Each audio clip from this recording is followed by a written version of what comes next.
Hello, What Forest Focus as Nuno signs a new deal with Nottingham Forest. More should follow soon, but will Callum Hudson-Odoi be one of them? We'll discuss all that, plus the possible collapse for a deal for Jair Cunha, more Elanga to Newcastle chat, possible exits for Jota Silva, Omobamidele, and Euros heroics for Elliot Anderson in the company of, first of all, Mikey Clarke. Mikey, morning, how are you? Morning, really good. It's Monday morning, isn't it? But I'm in a half decent mood. Got the morning off work. So yeah, I'm good. And you're talking to us. That's good stuff. Michael Temple, how are you?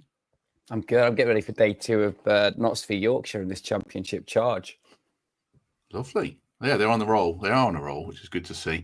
It was supposed to be just those two, but Pete Blackburn is mysteriously available in a darkened room for a while. How are you, Pete Blackburn? I'm all right. I feel a bit like I might be in a horror film. I'm in a sort of pitch black lecture theatre on my own. And I'm definitely going to be accosted and chucked out at some point, but happy to be able to join. Yeah, I mean, a man sitting on his own in the dark in a lecture theatre probably should get kicked out, but it's good to have you with us for a while, certainly. Lots to get into. Before we do that, we should say congratulations to Emily and Nick. Emily now Williamson, which I will forget to say repeatedly and keep calling her Emily Anderson. But congratulations to Emily and Nick. We were all there at the wedding on Saturday. A lovely affair, which we won't discuss any further because we've got lots to get to, partly because of that. Right. Nuno's new deal was a very pleasant thing to wake up to on Saturday morning. Mikey, you can kick us off because you went on a little Nuno journey, didn't you? So how are you feeling about this?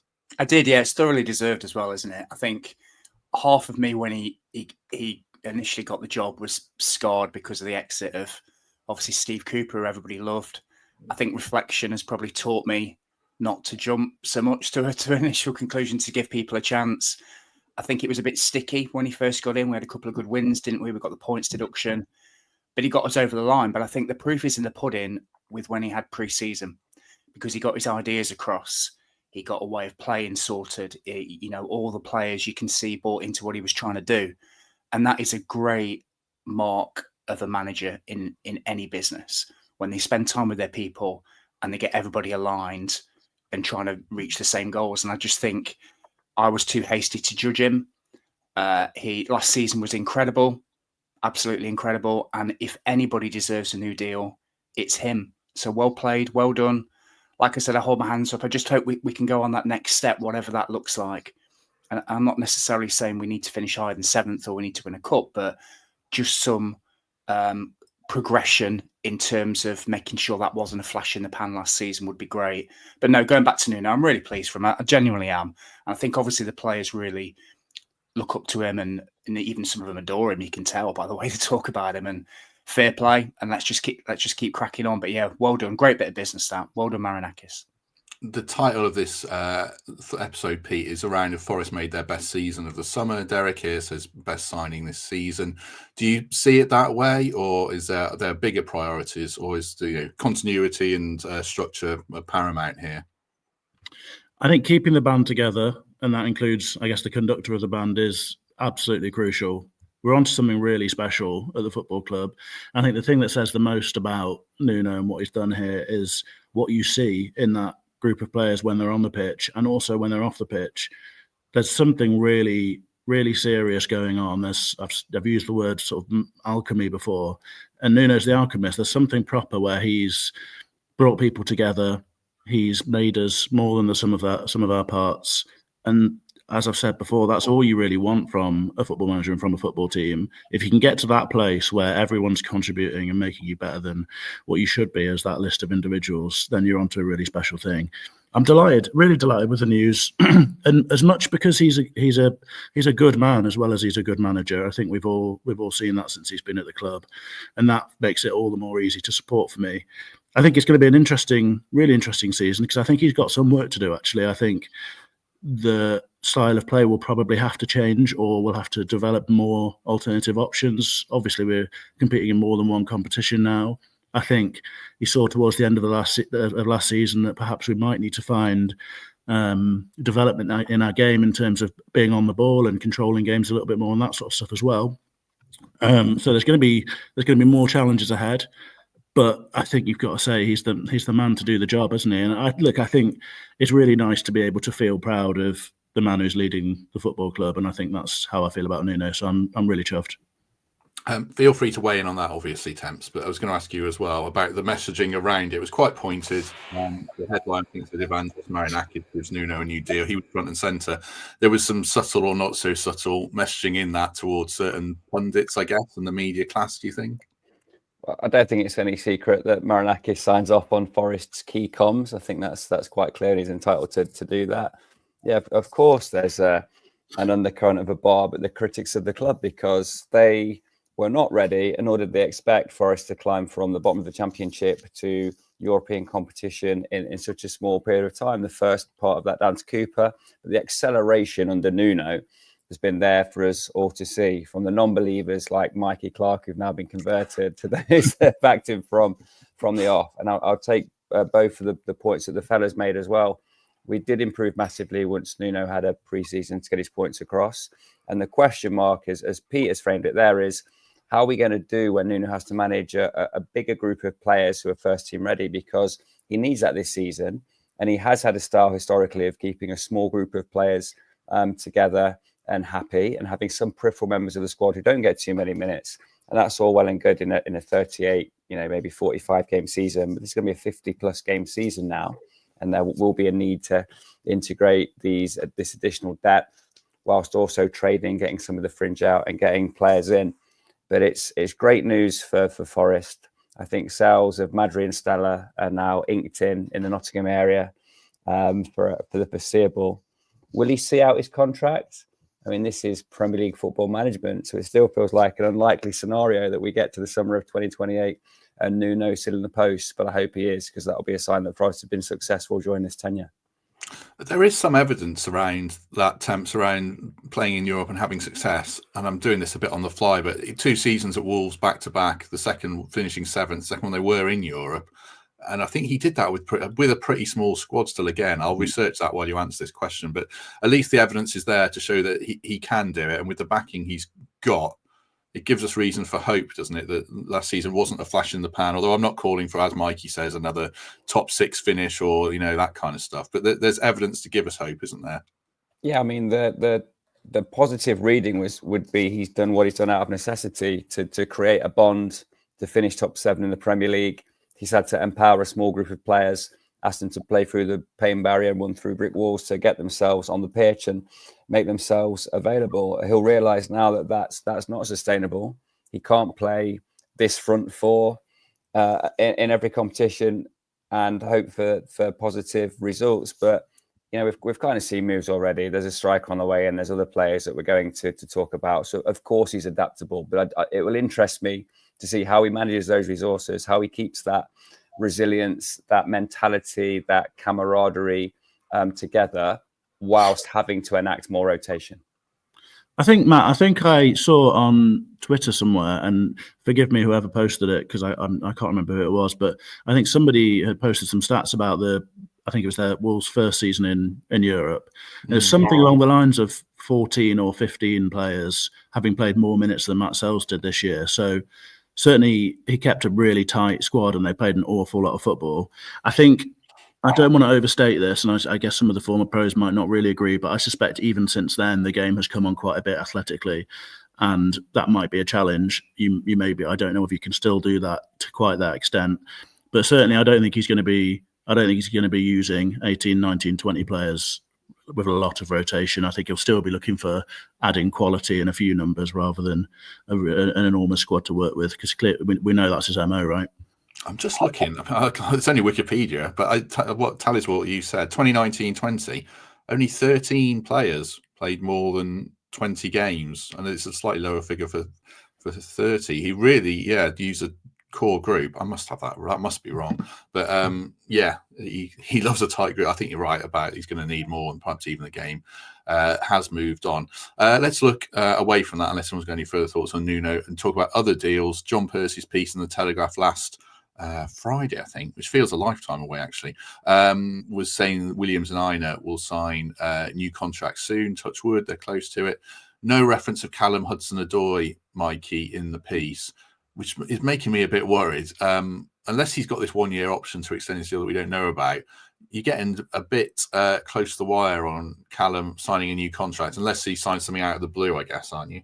Yeah, you are. I think firstly, if the Aina and Williams contracts do get sorted, I think that's great.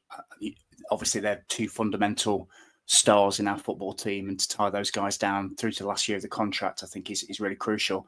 Callum's obviously in the same boat as well. You're not really hearing many noises from him. I guess, some people say no news is good news, but probably on the contract front, it maybe isn't.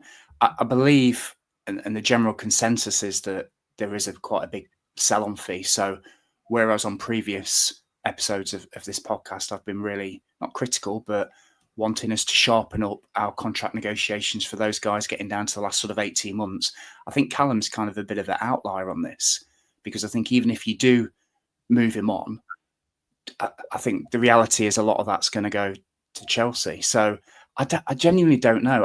I'd like to hear something one way or the other, so that if it is an agreement that maybe he does move at the end of his contract, then we can at least plan for it.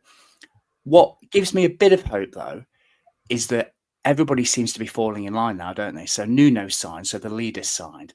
Aina and Williams hopefully going to sign. Willy Bolly's just signed. Does that mean that Callum now goes, well, the leaders stay in, my mates are staying, shall I give it another go? Shall I sign? Because he'll get improved terms, won't he? He's been fantastic since he joined the club. So it may be a win-win where we do time down, it protects him with a gentleman's agreement perhaps to look at what we can do in a year or two's time. But this is the problem when players and even managers get down to the last year of the contract. You're always in this bit of a dead space where you don't really know which way it's going to go. So I just hope that going forward, we're a little bit sharper when it comes to contracts. And if people do get to the last 18 months or so, we have to make a decision rather than let people go to the last year. But I've still got my fingers crossed. And like I said, I hope it's like a bit of a domino effect. His mate Aina's going to sign, Nuno sign. Let's hope Callum's next. Yeah, he was on Sky Sports News at the weekend and speaking about Nuno. I don't think they asked him about his own contract, which was a bit of a shame if they didn't. He is a bit of a conundrum, Temps, because normally I would say, as Mikey said, if a player's in the last year of his contract and he's of value, then I would sell him. But with Callum, he's probably not of a huge value. He is as a player, but for the reasons Mikey outlined, it's probably one where you would keep him, wouldn't you, and hope that he signs a new contract. And I'm not saying he is reluctant, but if he is reluctant at the moment, you might as well keep him, hadn't you? Yeah, I'd definitely be looking to keep Callum Hudson-Odoi. I think that we're at our very best when he's on the pitch. I think we've done exceptionally well to keep him on the pitch, given some of the injury concerns that he's had in the past. But yeah, it does feel slightly different with Callum, doesn't it? It feels like bigger clubs may be tempted to offer him terms if he was a free agent, given the level of performance that he's shown, both with us and historically. The only question mark has been injury problems and resilience rather than ability and impact on the Premier League. So we've got a challenge there.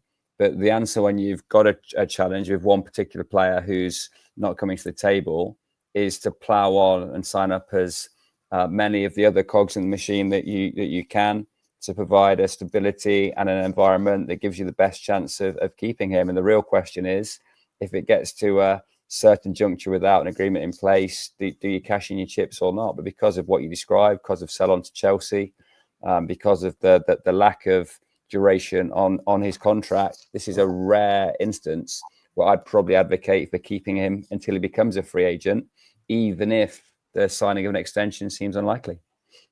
Feel free to weigh in on that, Pete. I'll throw a supplementary question your way. Just on the fullbacks, obviously it's great news, as Mikey said, they're both signing. Do we need 2 new fullbacks this summer as well, though, because of just competition and depth? Or do you think Silva Moreira can count as one and we need one further one to bolster that area? No, I think we need 2. I think we could do with a left-footed fullback to start with. But it's not a situation I'm stressed about, because we've got 2 starting fullbacks who've been in great form, who I think are a brilliant fit for the team, particularly in terms of, 2 players who are willing to defend for their lives for 90 minutes, 100 minutes, which is the starting point for us. And they're 2 players who I think can contribute more in an attacking sense, in a controlling sense, if we do look to adapt and to grow and develop. So look, I'm really pleased that those contracts have been signed. I mean, that is we talk about the recruitment of the football club a lot, but those are two remarkable transfers as well. And, a little bit less flashy than some of the others perhaps. But, I mean, given that that's a combined 17 million quid or whatever for however many seasons we're going to get out of them now, 5 seasons or something at the least, that is absolutely remarkable business in this day and age. And look, I'm perfectly happy starting the season with the two of them playing there. But as we've talked about endlessly, there are a lot of games to come. Look, my model, I think, would be signing a couple of young fullbacks who we think are good enough right now to play when needed, but have the sort of potential to push and to develop through the season and next season and try and take those places. If they get a good run. I don't think we're in a situation where we urgently need starting fullbacks, so I think that makes things a little bit easier and a little bit less pressurised. So yeah, great news that they've signed. On Hudson-Odoi, I mean, I'm as guilty as anyone of banging on about sell-on value and all that sort of stuff. I think he's a different case, really. It was an odd signing. We nipped in there because he's had a really difficult time with injuries and all that sort of stuff. And if the ultimate ending for us and Callum Hudson-Odoi is that we get 3 brilliant seasons out of him for 3 or 4 million quid, that is absolutely unbelievable business. And look, I don't think we're getting a guy this season who, even if he doesn't sign a new deal, it doesn't look to me like we're going to get someone who's going to be phoning it in and not putting a shift in. He's clearly a massive cog in the dressing room. We've seen nothing on the pitch but real endeavour and desperation to contribute. And if he wants to take the opportunity to see if there's a big deal for him, I think that's perfectly understandable. But hopefully, through the course of the coming months, he can be convinced that this is the place for him to be. And to be honest, I think it is. And I think we've got a powerful narrative to sell to him. He's our first choice in that position. He's going to play all the football he needs to. Hopefully we'll bring in competition, or rather somebody who can alleviate the pressure a little bit, because I'm not sure his body's up to playing every game in the Premier League, let alone European football as well. And that might be important for him to hear. But look, he's part of something really special. I don't think that that's going to change. And I'm not desperately concerned about the situation. I really want him to stay. And I think that's still perfectly feasible, and that we can convince him with the environment that we've got and what we're able to offer him. Because this is a guy who desperately needed what we've given him. He desperately needed a steady home, an arm around him, a group of players that give him a platform to shine, and he's had that here. And I'm sure that's not easily forgotten. So fingers crossed something can be sorted. But worst case scenario, if he spends this season trying to convince other football clubs to spend a lot of money paying him a signing on fee and big wages and stuff, then we're going to benefit, and it will have been a few pretty remarkable seasons for a 3 or 4 million quid transfer. Yeah, agreed with all that. Well, so, I mean, we're not saying he definitely isn't signing or anything, so we'll just keep our eye out on that, obviously, over the weeks to come. Before we move on to some other transfer chat, a couple of words to Trent Navigation. Obviously, our live show is coming up Friday, 25th of July. I think it's 7 p.m. I don't really officially saw that, but it should be about 7 p.m. £5 a ticket. Greg Mitchell, I was going to say half drunk, probably 3/4 drunk, was telling me I need to push this a lot harder. If you just buy tickets, it'll look like I've pushed it harder. Lewis and Calver on the panel. These lads are apologising for this. He's been promoting to lads doing an 80s disco for the last 12 weeks, and now he's nervous about pumping his own show. So I've got to promote that as well. I forgot where I was. Greg's the other person on the panel, isn't he? So, buy a ticket. There you go. Gigantic.com for our live show Friday the 25th of July. Temps referenced Sainsbury's Festival of Love as well. Get your tickets for that as well from Gigantic.com. It's on the 28th, so this weekend. Right, let's talk more about possible transfers. Some of these are quite flimsy, so we won't spend too long on them. Team Talk reporting that Harvey Barnes could be used as a make-weight in a deal for Anthony Elanga, probably separate transfers for PSR reasons and all that stuff, the way it is these days. I don't put that much stock in it, Mikey, but Harvey Barnes as a Forest player, would that be of interest to you if Elanga were to go? I mean, he's a very good player, isn't he? He had a good season at the end of the season. It was him and Gordon on the wings, and they pushed Murphy into fullback to try and get them all in the team. So, and I think Jacob Murphy had the second most assists or something in the league. So that's how good Barnes has been. Brilliant player, but Elanga just gives you so much, doesn't he? Like his pace, the fact that we can play him up front in a 2 as well, and he works off Chris Wood.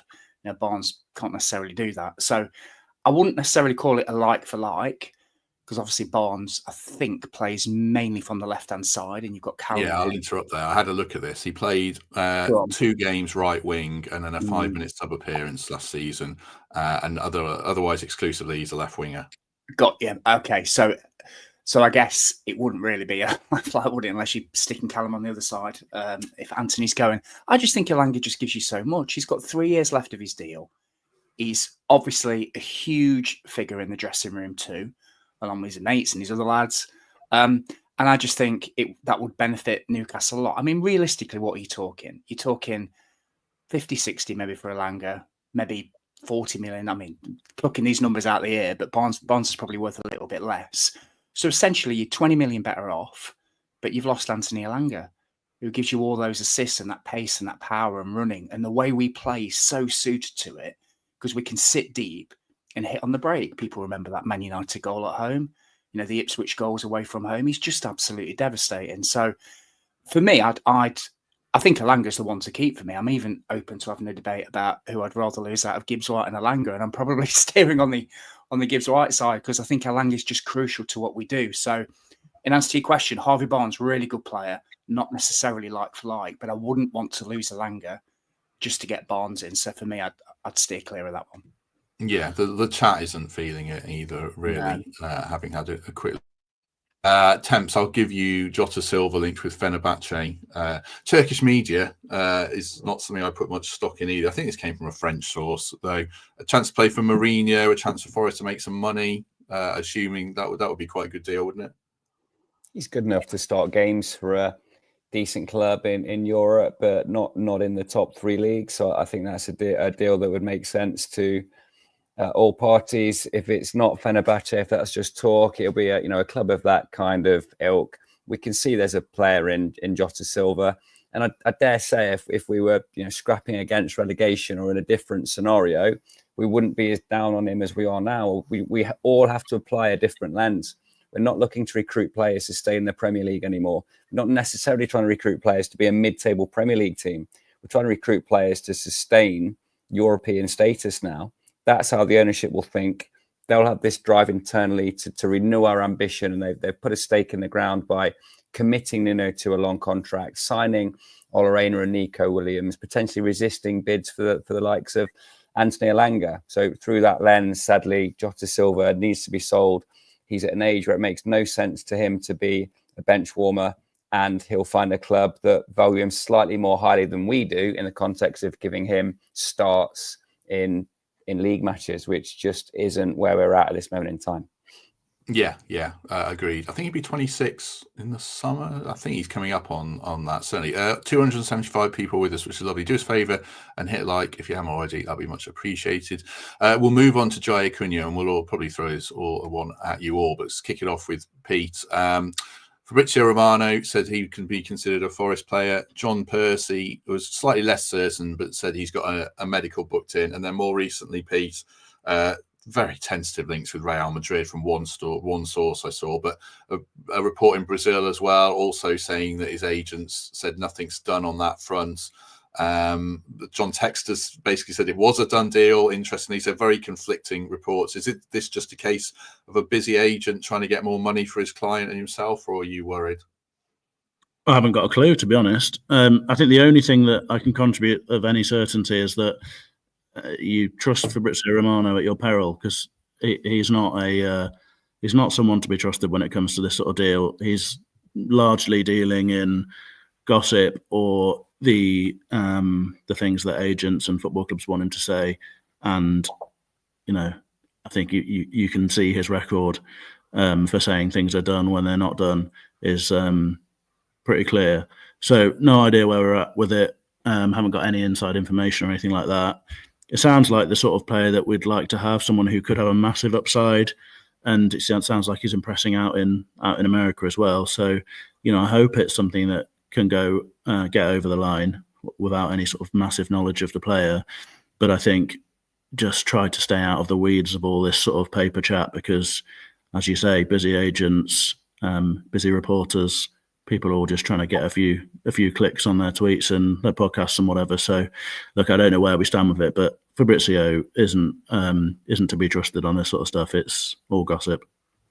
When I invite people to come on this podcast, I normally send them a link and say, have a look what we're about. So if I ever geeked out to Fabrizio Romano, I might not send him this one for that. But he is very busy. Look, it's nothing against the bloke. He's really, does a really good job of what he does. But it's not. All right, Pete, you've said it now. Put the genie back in the bowl. He's not the BBC. He's a football transfer gossip merchant.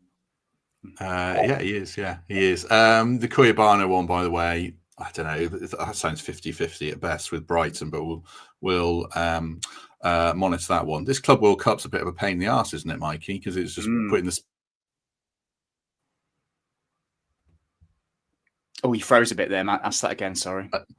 Club World Cup's a bit of a pain in the arse, isn't it? Yeah, it is. I've been deliberately not watching any of it because I'm stubborn, and I said right at the start I'm not going to watch any of it. Although I've kept an eye on the scores, obviously. What's the saying? Is verbal contracts aren't worth the paper they're written on? Until people have signed for us in the Garibaldi and they're doing the pre-interviews, it's all a bit conjecture for me. It's all he said this, she said that, whatever. I just think you've got this problem with Gyökeres at Sport at the moment, haven't you? He's saying, they verbally agreed, and they're saying, well, verbally agreed. What's that mean? So until any of these players join Nottingham Forest, I think things are still up in the air. I suspect what's probably gone off is they've agreed to something, and the agent's being clever and probably thinking, look at it, these guys showcasing their talents in a new competition. It's worldwide. Let's just see who sniffs around because, have we got room for manoeuvre and can we sort of break any sort of verbal promise? So until they sign for Forest, I'm just treating them as players from other teams, if I'm being perfectly honest with you. And that's kind of where I'm at the moment. I would love all three of them to sign because I agree with Pete. I think that is the absolute, that's our niche, that's our USP, that this market has been brilliant for us. And I am not one to say that these three are not going to be the next Murillo or whatever. And that's putting a lot of pressure on them, but obviously they're very highly rated. It sounds to me as if the striker is probably the closest getting done out of the three of them, but it wouldn't surprise me if either all of them signed or none of them signed. And that's kind of where I'm at. So let's just get this horrible World Cup done, whatever it's called, get all the money for all these fat cats that are in it. And then if these guys rock up on July the 1st at the City Ground, I'll come back on here and I'll be absolutely buzzing. Otherwise, it is what it is, as a great man once said. The striker's the one, I think, Temps, Igor Jesus, that seems the most now and probably the one we need most. I'll tweak the question slightly for you and throw it to what me and Pete were talking about with Emily the other day. I don't think we're going to sign another striker if Igor Jesus signs because we've got Taiwo. And talking to Turkish media, there was a Turkish media report saying that Forest turned down loan offers for Taiwo because they weren't being offered enough money. Well, he's pretty far away from playing. So that shows you about the Turkish media, about how accurate they can be. Anyway, I don't think we'll sign another striker, Temps, if Igor Jesus signs. Are we just going to use, as me and Pete were saying, a winger who can play up front like Elanga in an emergency? Is it unfeasible to carry a third striker, do you think? Well, there's two chapters to the transfer window. There's trying to get your business done early, as I think we've done with these Brazilians, and approaches to others, and the easy ones out the door, resolving the contracts that are internal and need extending. And then there's silly season, the last week, the last 48 hours, the last 30 minutes, when anything could happen. And then even when Sky Sports News have counted down from 1,000 to 0, they then tell you that the fax machines are still whirring, and if people got the papers logged, it's worth listening for the next 6 hours. So this is phase one. There's going to be so much more business in this transfer window. We still have to get players in. We still have to get players out. If Taiwo was fit, I dare say we'd be touting him to all corners of the world and looking to upgrade. There will be moves made on players we do want to sell and moves made on players that we don't want to sell. So I'm going to try and ignore the Turkish media for the next few weeks and see what happens. I do think that we'll sign at least 2 of these Brazilians. I think Igor Jesus himself has said that he's coming, right? That one's been self-declared, and there should be some more credibility to that. View on the Club World Cup. Look, it's fine. It's the economics of sport, isn't it? We're trying to reach into new territories. I don't think the global game's quite mature enough at this moment in time for Auckland to play Bayern Munich, but it's nice for people to see Messi having a last hurrah against big European clubs, and it's good to look at some of the players that we've been linked with. But Forest are trying to do their credible business now. There'll be a lot more to come back end of the window, so don't make too many bold predictions about what may or may not happen. Lots of people asking for Pete's welfare as they join if he's in hiding or being held captive. Pete, if you are being held captive, just blink at any point and I'll take action. I think Pete's all right, Mark, but thanks for asking. He's been in dark rooms after his sunburn in the pub garden incident last week. I'm recovering slowly. I think that covers all the transfer stuff. The only thing was just about Textor report saying he's agreed to sell his Palace shares to Woody Johnson. I think he owned the New York Jets and was a former US ambassador to Britain or something. But he's buying his stake, which probably will sort UEFA out and see us in the Conference League. Just quickly on that one, Pete. I mean, I'd made my peace, if that's the right phrase, the Conference League. I don't think it will just wash over me if that's confirmed. But what about you? Yeah, I sort of decided not really to get too involved in it. I assumed that what would probably happen was a way around it would be found. It seemed like, in my head, it felt like it would be a really big deal for them to chuck out a Premier League football team and for all the litigation that would ensue and the drama after and such like. And usually, rich men find a way around these sorts of things, whether it's, with lawyers or sales or whatever. So I sort of assumed that would always be the case. I don't know how I would have really felt about it, to be honest. If it had sort of gone our way and we'd been promoted, it would have been a sort of very odd feeling. But yeah, look, I think I'm happy with having a go at the Conference League and seeing if we can lift the trophy. So it should be fun. Good stuff.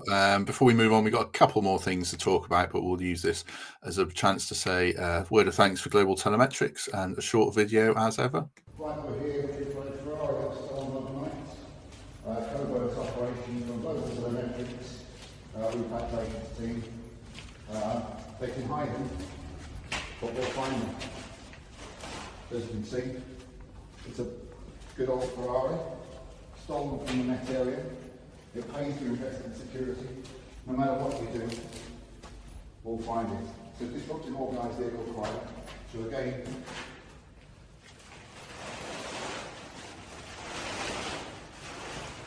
one Ferrari recovered. Metrics as ever. I think he could find a better attack dog. Not that I should be criticising an industry that I don't know things about. That should have been my big takeaway from that, shouldn't it? Yeah, he's got one of the Royal Corgis supporting him against international motor traffickers. I think they filmed that in the same place that I'm being held captive. I think so, yeah. But it does show the value of getting your vehicle secured anyway, especially if you own a Ferrari. I definitely would be then. Right, let's talk a little bit about Elliot Anderson. Always discuss. Scored a penalty in the 94th minute for the under-21s to secure victory against Spain before it all really kicked off at the final whistle after someone put a leg breaker in on Tino Livramento, but fortunately missed him. But England are through. Elliot Anderson did his job and apparently had an excellent game. It was while we were all at Emily's wedding, so unfortunately none of us have seen it, but it sounded like he came off the bench and played a blinder. So I suppose the question I was going to ask Mike is, in a year's time, in what terms will we be talking about Elliot Anderson in terms of a transfer value and stuff like that? Well, you say none of us have seen it. Somebody recorded it and watched it yesterday morning. So there you go. Well done. Did you watch it? You watched it all? Yeah, I watched it all. All right, tell us how he played then. When he came on. Really good. So he came on early enough in the second half to make a big impact. And it was when Spain were pushing. And what he did was he brought that level of intensity that's kind of a hallmark tribute, absolutely key to his game. And he brought that from minute one. He smashed into a couple of tackles. He was brilliant. He was pressing high up the pitch. And then the game became quite ragged and stretched, and that suited England down to a T. And Carsley's other substitutions were actually bang on as well, bringing a bit of pace on at the end with Rowe and a few others. And it was a thoroughly deserved 3-1 win, and Elliot played a fundamental role in it. His penalty was cool, smashed it down the middle, gave the keeper the eyes. Cool and calm, collected. He was chewing his gum, if everybody's not seeing it, sort of tucked it away, turned around, all nonchalant. That's it, job done, that's my job. Absolutely brilliant footballer. And I've said it before, and I'm going to say it again. I didn't realise he was that good, and he is brilliant. He's going to be fundamental for Forest in the seasons to come. And I'm so glad he's showcasing his talents at a proper tournament, not this Club World Cup, a proper tournament that is a key pathway into the senior squad. And having watched England at the City Ground the other week, you're not telling me that Anderson's better than half of them that were on that pitch. So this is a great opportunity for him. I think he'll probably start the next game. I think that was tactical, what Carsley did. I expect him to start against the Netherlands, and he could win that tournament for him. He's that good. I've seen all the games, but I've seen 2 of the games in full, and he's been the best player on the pitch in 2 of them. So I think he's brilliant, Anderson. Absolutely brilliant. Lovely. Pete, you've got to go. Just to confirm, you are well. About 30% of the comments on this episode have been about Pete and his wellness, and also a bit on the BBC, but mostly Pete's wellness. So yeah, Pete, thank you very much. We'll let you go. Thank you for having me. Just to add my little bit on Elliot Anderson, I don't know if we're supposed to have favourite players as actual adults, but he's definitely mine. He's an absolute phenomenon. Should be in the England squad, should be starting, I think, pretty soon. I think he can be absolutely anything, and it is an absolute joy to have him in the Garibaldi. Thanks, everybody. Nice to see you all. See you soon. Yes, Dave. We shall continue this conversation. Does Mikey have a Forest duvet next to him, Thomas? Those are just cushions, aren't they, behind you? Over your left shoulder, Mikey? Oh, hold on, I'll show you. If it's this, it's one of them throws that you put on, when you can't be bothered to get dressed in the morning and you just put it on. It's just like a massive... hoodie. Yeah, it's like a big dressing gown hoodie thing. So, yeah, well spotted. Good. That was... I'm glad we cleared that up. Temps, I'll ask you the same question about Anderson. What context will we be talking about him in 12 months' time, do you think? Look, I think Elliot Anderson could go and have the type of career that Michael Carrick did, in that he's a star player if you watch the team every week and you appreciate the things that he does to hunt for the ball, to dictate the tempo of a game, to spray passes from deep, and just to be that organised, disciplined presence in the centre of the park, not a yellow card merchant, very measured, always finds a way to have an influence in different games. And just glancing here, Carrick went on to play 35 times for England and obviously got big moves to Spurs and Man United. So I challenge with Elliot Anderson is going to be to grow with him, because he's a player of a lot of development to come. We didn't have high expectations when we saw him, but if we spoke to any Newcastle United fans, they told us we had a hell of a player and did a hell of a deal with the Greek goalie going in the other direction. So I'll add to the plaudits that Mikey and Pete have laid down there. I think he's a very calming presence on the side.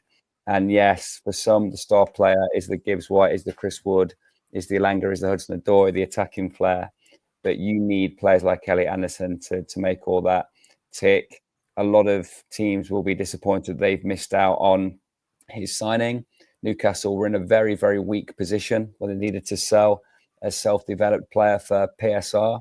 And we snuck in ahead of everybody else, and we've got a real prospect on our hands. In fact, that word's not fair. He's not a prospect. He's a player for now, and he will start every major game that we play next season.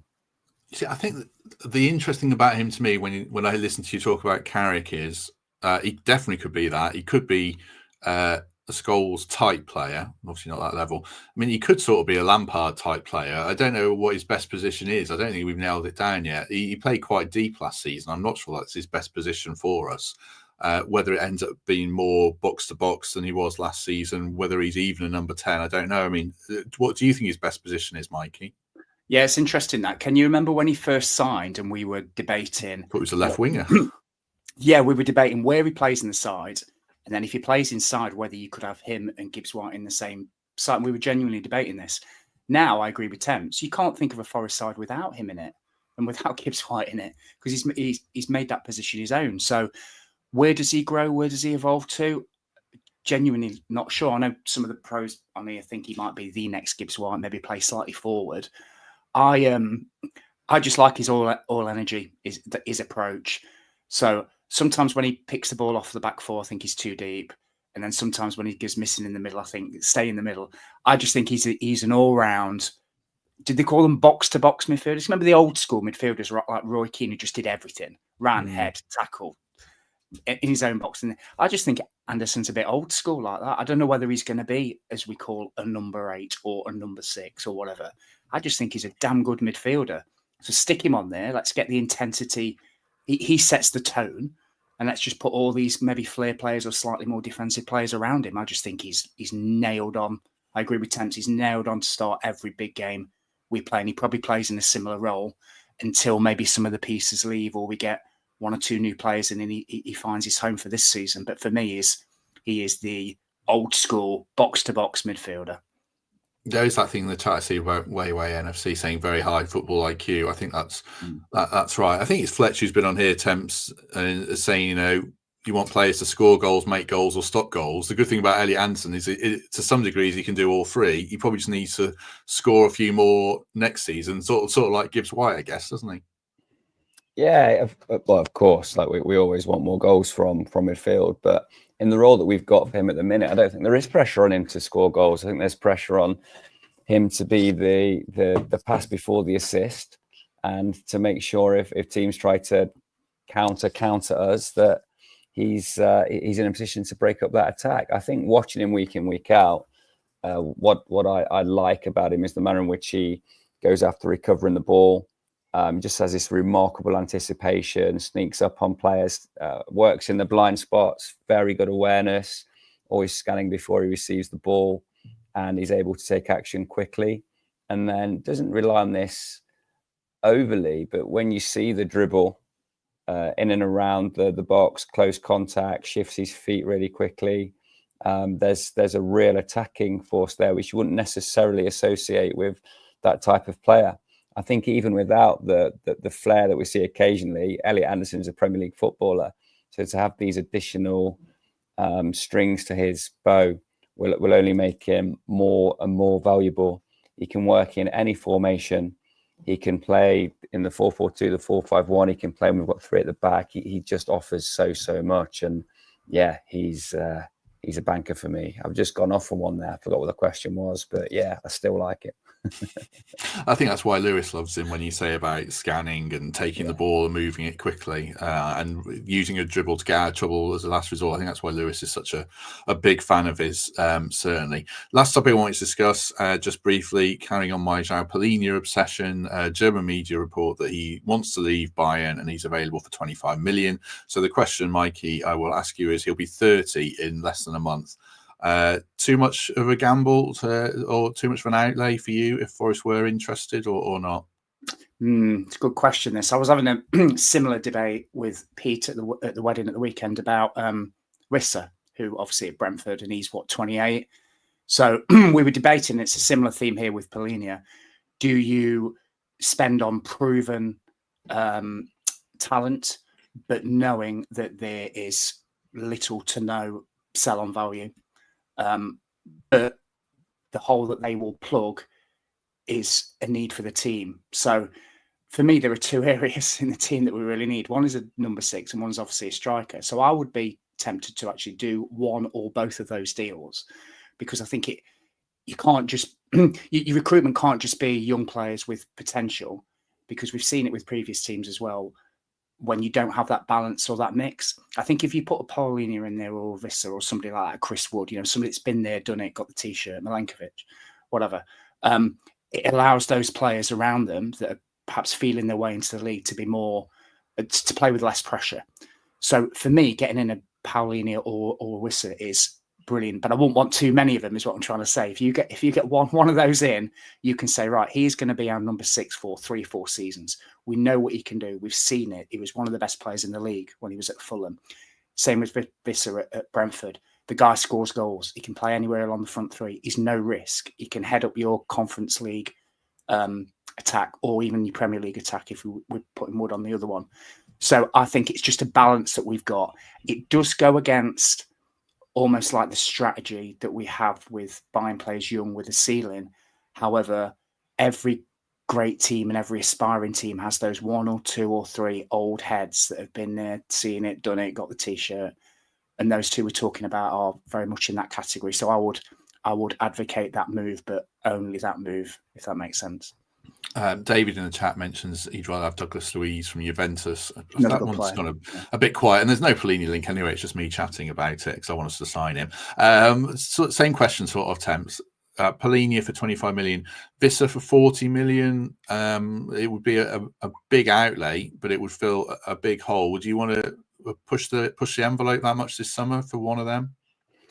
I'm not taking Palinha, not only because of the age profile, but because he's a yellow card machine. And if you want a more technical Ryan Yates with a few more strings to his bow, a bit more of a range of passing, and you sign Palinha, then Sangare probably has to go as well. So it feels like an unnecessary risk to sign that player at that level of finance. Wissa, yeah, absolutely. That ability to play multiple positions, that ability to impact a game from the start or the bench, the dynamism that he has, and the fact that he's proven in the Premier League, and no doubt hungry to play some form of European football. That one appeals to me. If we had to do some deals to raise the finance for that kind of move, then this is a late window opportunity, isn't it? Because I don't think plan A is to sell any of the crown jewels this season, but there has to be a contingency plan for if our resolve is tested by the finance offered by a team and the will of a player like Murillo or Morgan Gibbs-White to go and test themselves at that kind of level. So us chucking out 40 million quid for Wissa, I can only see in the scenario in which we're forced to go to the market for multiple big ticket players because one of those boys has disappeared. Palinha, I'm ruling out now. A quick comment here from Baron Van Fire and Sangare to stay. I reckon I'm sure Sangare will stay unless there's money on the table that makes it worth selling him. Then yeah, I think I'd like him to stay. I thought he had a really good finish to the season, but I think we just need more of a squad.